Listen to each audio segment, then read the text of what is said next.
priority to bring a group to YC because a lot of kids that don't come to other youth things will come to YC, and YC is always a great place for a young person to start learning about faith and learning about God. And we try to take community kids when we go. So for us, it's a great outreach tool in our church, especially in our local setting where we have a lot of unchurched kids. It's a good tool for that, right? We have 14 kids, no background, no idea.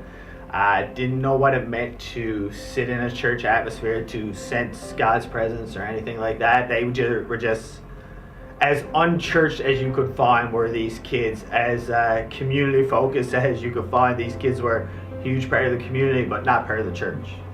So going into the weekend, I was a little bit fearful of what would happen because, like I said, the kids are very unchurched.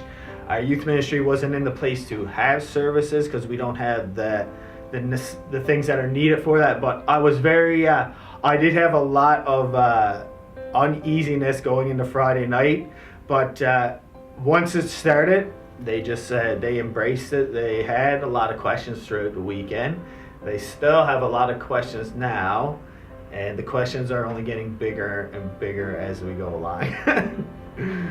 We had a couple kids who were really going through tough times during YC, and encountering God at YC now helped them with what was going on in their life back home.